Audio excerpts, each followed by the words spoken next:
A destruição do homem. Plínio Salgado. 1957.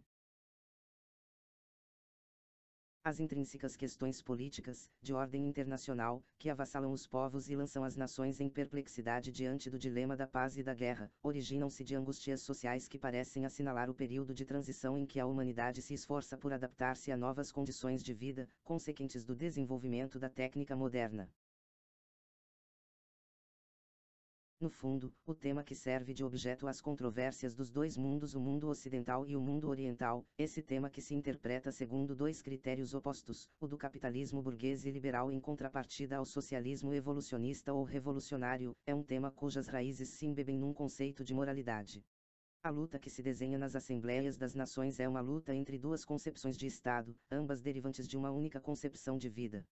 Enquanto o capitalismo industrialista e comercialista pretende sobreviver à inexorável revolução social mediante a imposição de um critério liberal aos governos e a aplicação de processos que constituem uma espécie de tecnocracia, tudo baseado num conceito materialista do homem e da sociedade, o socialismo por outro lado sacode as estruturas da chamada civilização ocidental, servindo-se do espírito de revolta que leva ao desespero as multidões menos favorecidas no que concerne à distribuição dos bens terrenos.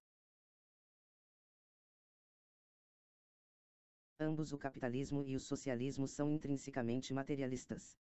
A diferença entre um e outro está em que o primeiro não toma conhecimento de outros fins do homem e da sociedade, além dos meramente temporais, ao passo que o socialismo nega terminantemente quaisquer outros fins sociais ou humanos que não sejam aqueles mesmos fins temporais de que o capitalismo cogita. Além dessa diversidade, cumpre notar que o materialismo capitalista não objetiva nenhuma finalidade moral, ao passo que o materialismo socialista preocupa-se com o ideal da justiça, trazendo, pois, um conteúdo moral, ainda que essa moral tenha caráter exclusivamente utilitário. Difícil, portanto, será às democracias capitalistas sustenta-se no curso da atual transformação do mundo. O materialismo será destruído pelo próprio materialismo e essa civilização de que tanto nos orgulhamos, se não se embasar em alicerces espiritualistas e cristãos, não encontrará nenhum meio de manter-se. Analisando a fundo as estruturas da civilização ocidental, verificamos que elas se deterioram por motivos incontestavelmente morais.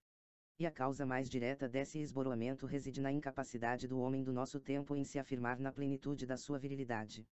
Se os estados não sabem ou não podem governar-se e se entregam ao fatalismo dos acontecimentos históricos internacionais, que diretamente influem no próprio teor de sua vida interna, esse fato não deve causar admiração numa época em que o mesmo homem também não sabe mais governar-se. A incapacidade de governo próprio em cada pessoa que constitui a coletividade nacional é uma consequência da inversão dos valores, com predominância de uma sensualidade grosseira, que leva o homem do nosso tempo à mais degradante situação de um comodismo fatalista, o qual o impede de rebelar-se contra as imposições crescentes de um industrialismo ganancioso. 1000 instrumentos de dominação técnica amarram o homem dos nossos dias ao carro vitorioso da produção em massa. Falta a esse mísero ser do século XX a capacidade viril para quebrar as próprias algemas. Na classe média, onde se encontram aqueles que conduzem as massas proletárias pelos caminhos da revolução, agitam-se, bracejam, desesperam-se indivíduos cujos orçamentos domésticos são permanentemente deficitários. O aumento dos salários, a principiar pelos que vivem do erário público, senadores, deputados, ministros, secretários de Estado, diretores de repartição, chefes de seção, oficiais do Exército e da Marinha, magistrados, professores, até os contínuos de repartição e praças, determina inapelavelmente o recurso da inflação, de que decorre o encarecimento das utilidades.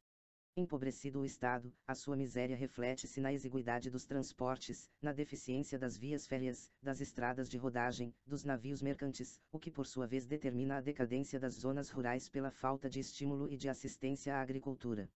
Como consequência, temos os espaços vazios, a evasão dos campos, a superpopulação dos centros urbanos, o que vem agravar o custo de vida.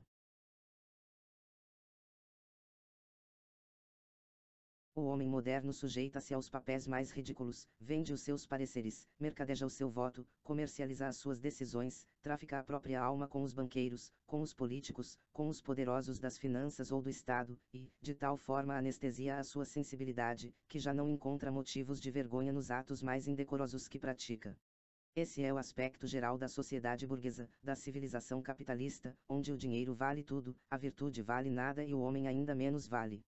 processa-se a destruição das personalidades de maneira tão veloz que dentro em breve não haverá mais resistências possíveis a contrapor-se à catástrofe socialista em que sucumbe, definitivamente, o orgulhoso Homo sapiens.